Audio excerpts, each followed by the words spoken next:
कि हम अच्छे कर्म करें, लोगों की हेल्प करें, लोगों का मदद करें अगर आप उस लायक हैं।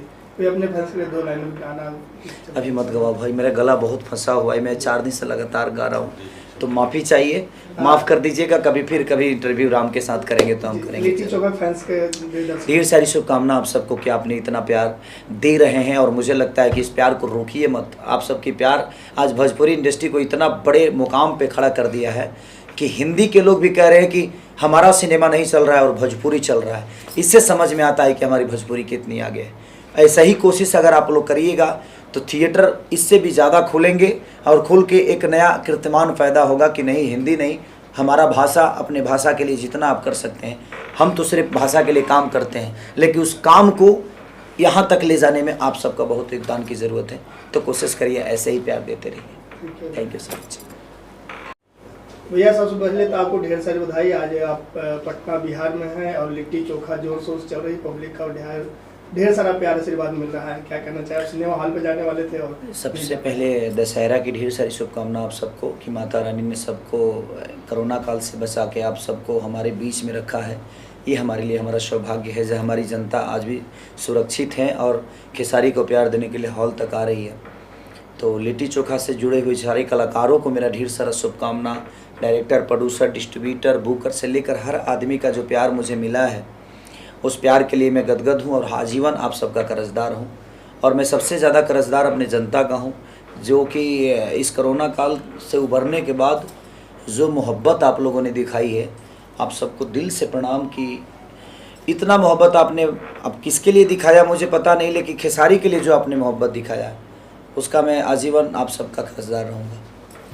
सिनेमा हॉल से पब्लिक निकलती है और आपके नाम के जयकार करती रहती है, और अब कितने फैंस तो आपको मोबाइल में फ़ोटो वॉलपेपर लगा के दे भैया मैं लगाया हूँ। क्या करें? देखिए, उनका प्यार है, वो मुझे कभी दिल से अलग नहीं कर पाते हैं। उनका रीज़न है कि उनको पता है कि हमारे बीच का लड़का है। क्योंकि देखिए, आज अपर क्लास, मुझे लगता है कि अपर क्लास के लोग बहुत कम ही से सिनेमा देखते हैं। ज़्यादा करके हमारे जो ठेला वाले हमारे भाई हैं, जो किसान हैं, जो हमें दिल में रखते हैं, तो उनको पता है कि हमारे बीच का हमारा बेटा गया हुआ है हीरो बनने, हमारा बेटा काम किया है सिनेमा में। तो सब लोग अपना भाई, अपना बेटा, अपना भतीजा ही समझ के मुझे प्यार देते हैं, और मैं इसमें बड़ा खुश रहता हूँ कि मुझे हीरो नहीं, मुझे लोगों का बेटा बनना है, लोगों का भाई बनना है। हीरो दुनिया में तो बहुत सारे लोग हैं, लेकिन मैं हीरो बनना चाहता ही नहीं। मैं चाहता हूँ लोगों के दिल में और उनका बेटा बन के आजीवन उनका प्यार आशीर्वाद लेते रहूँ। बम्पर ओपनिंग पहला दिन से लेके अब तक एकदम पब्लिक मेला लगाई हुई है, क्या कहना चाहेंगे? यही तो खुशी की बात है जो बहुत दिन बाद ऐसे नज़ारा देखने को मिला है, और हमारी जनता ने बताया कि अच्छी सिनेमा लेकर आओगे आप तो हम आपके लिए घर क्या शहर छोड़कर आ जाएंगे। और एक अच्छी सिनेमा लगातार मेरी चोरी चोरी चुपके चुपके, बाप जी, ये, इसके बाद आस्की, लगातार सिनेमा हमारी जो है हर जगह अच्छी बिजनेस भी कर रही है और लोगों का प्यार भी ले रही है। तो जनता बेवकूफ़ नहीं है। चाहे हमें लगता है कि हम खेसारी लाल यादव हैं, तो भाई खेसारी को बनाने वाली है वो। खेसारी को इस कुर्सी तक लाने में जनता का सबसे बड़ा योगदान है। तो आप उसको बेवकूफ़ कैसे समझ सकते हो? वो मास्टर है, उन्होंने शिक्षा देकर, अपना प्यार देकर और बहुत सारी चीज़ों का सीख देकर आपको, चाहे वो IPS बना दिया हो, चाहे दुनिया का कोई भी अधिकारी बना दे, आपको स्टार बना दे। तो जनता बेवकूफ़ नहीं है और वो सब कुछ समझती है। ये जनता सब जानती है कि आप क्या जानते हो। तो ये ज़रूरी है कि हमें उनके दिल की बातें और अपने घर की बातें, अपने परिवार की बातें, अपने भाषा का कहाँ से भला हो सकता है उसके बारे में हमें सोचना चाहिए। और आपके सब्जेक्ट और आपकी कहानी, आपके सिनेमा से लोगों को सीख मिलना चाहिए। उड़ उड़ के मारना ही हीरोगिरी नहीं होता है। अगर अपनी शालीनता से दो बातें और उस बातों से लोगों को फ़र्क पड़ता है, वही हीरोगिरी है कि आपको लोग फॉलो करते हैं। हम उड़ के मारें या हम फाइट करें या हम लड़की के पीछे भागें, ये कहानी का मतलब नहीं होता है। हमारे भागने के पीछे उद्देश्य होना चाहिए किसी भी चीज़ के। अगर हम छपरा से पटना आते हैं तो हमारे पास कोई काम ज़रूर होना चाहिए। काम नहीं होगा तो हम ऐसे पटना क्या करने आएंगे? या तो हम कोई सामान खरीदने आ रहे हैं, या तो हम लेकिन उससे समाज का भला हो। हम सामान खरीदने वाले लोग नहीं हैं। हम जो चीज़ें देते हैं वो एक ऐसी वस्तु है कि उससे दुनिया को कुछ सीख मिलना चाहिए। हम सिनेमा नहीं, हम एक किताब बेचते हैं। हम एक किताब बेचते हैं और उस किताब को पढ़ के, उस किताब को देख के अगर दुनिया को कुछ नहीं सीखने को मिले तो मुझे लगता है कि हमें किताब बेचने की ज़रूरत नहीं है, फिर हमें ठेला लगाकर रोज़गार करना चाहिए। तो हमें दुनिया ने इतना प्यार और मोहब्बत दिया है, तो हमारा भी दायित्व तो बनता है कि हम सब्जेक्ट हो, गाने हो, कॉन्सेप्ट हो या सिनेमा किसी भी माध्यम से बन रहा है तो उसमें आप कुछ अच्छा ऐसा दे जाइए जिससे समाज का कोई भला हो। बिना सिनेमा आप जाने वाले थे, टाइमिंग भी सेट हो गया था, लेकिन आप नहीं गए, प्रशासन ने। हाँ, मैं परवीन भैया से बात मेरी जब मैं मुंबई से चला तो मैं उसी के लिए आया भी था कि मैं थोड़ा सा पब्लिक के सामने जाना चाहता था। मेरी इच्छा होती है कि मैं हर सिनेमा में जाता हूँ ना, लेकिन प्रशासन का रोक लग गया कि नहीं खेसारी आप नहीं आ सकते। इसी की वजह से मुझे लगता है कि दशहरे में कोई कार्यक्रम मैं नहीं कर पाया, प्रशासन की वजह से ही, कि मेरे को कहीं परमिशन ही नहीं मिली। क्योंकि अब जिससे भी बात करता हूँ तो कहते हैं कि नहीं भाई, आप आते हैं तो कुर्सी टूट जाता है, आप आते हैं तो ये हो जाता है, अब भीड़ इतनी ज़्यादा होती है। तो ये देखिए, भीड़ कहीं ना कहीं लोगों का प्यार है, वो हमारे लिए भीड़ नहीं है, वो लोगों का प्यार है जो अपने भाई को, अपने बेटा को आशीर्वाद देने के लिए लोग कुछ भी करने को तैयार हो जाते हैं। तो क्या बोल सकता हूँ मैं, इसीलिए मैं नहीं जा पाया। लेकिन मैं कोशिश करूँगा कि छठ में जो मेरी सिनेमा रिलीज़ हो रही है आशिकी, वो मेरे दिल के करीब है और उस कहानी को मैंने लिखा है तो और सोची है मैंने कहानी, तो मुझे लगता है कि वो लोगों को पसंद आएगी और उसके लिए मैं ज़रूर आऊँगा। जी, बात करें जो फिल्म के निर्माता हैं प्रदीप शर्मा जी, उनके बारे में क्या कहें, जो एक अलग सिनेमा बनाते हैं? प्रदीप शर्मा जी, देखिए, कभी उन्होंने बजट के बारे में बात ही नहीं की मेरे से। जब भी मैंने सिनेमा उनके साथ किया है, वो ऐसे प्रोड्यूसर हैं, सारे लोग अच्छे हैं नो डाउट, क्योंकि सब लोग अच्छा फिल्म बनाते हैं, बट प्रदीप भैया का एक खासियत है कि कभी उन्होंने बजट की बातें नहीं की, क्योंकि कितना बजट लगेगा। उन्होंने बोला कि सिनेमा कितना अच्छा बनना चाहिए, ये बड़ा मायने रखता है।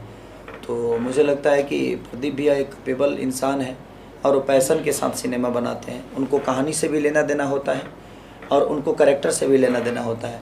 तो जब तक आप कहानी, पैसे के लिए सिनेमा बनाइएगा तो पैसा नहीं, और बिजनेस के लिए कोई सिनेमा बनाएगा तो पैसन, वो सिनेमा नहीं बना पाएगा, तो फिर वो बिजनेस करने के लिए आएगा।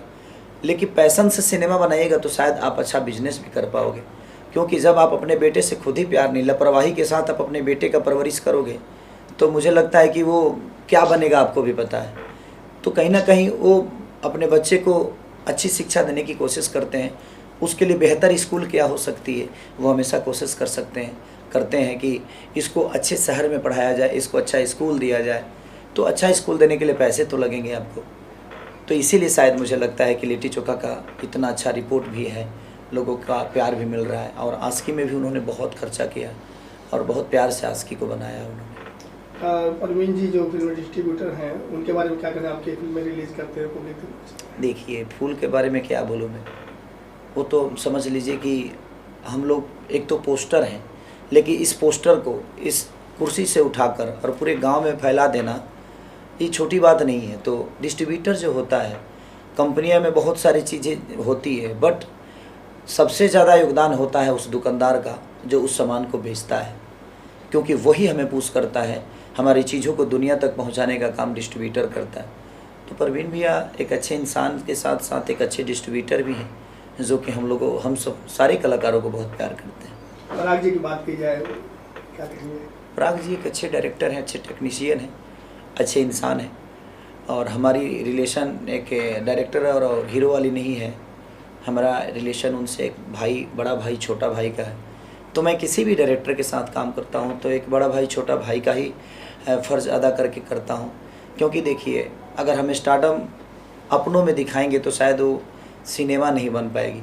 इसलिए हमें एक छोटा भाई बन के काम करेंगे, बेटा बन के काम करेंगे तो शायद, मैं पहले भी बोला कि गोद में रहेंगे, तभी कोई आपके लिए सोचेगा। तो हम जिस डायरेक्टर के साथ काम करते हैं, हम हीरो बन के नहीं, हम एक बेटा बन के, एक भाई बन के काम करते हैं, तो शायद इसीलिए स्मूथ हम लोग का काम हो जाता है। जी, लिट्टी चोखा म्यूजिक की बात की जाए, काफ़ी देसीपन है इसी में। जो एक गाना है मोहल्ला माचिस हो गया, जो बॉलीवुड सिंगर स्वाति शर्मा जी ने गाया है, क्या कहना चाहेंगे? देखिए, स्वाति बहुत अच्छी प्रदीप जी की पुत्री हैं, हमारी भतीजी हैं, तो अच्छी गाई भी हैं वो।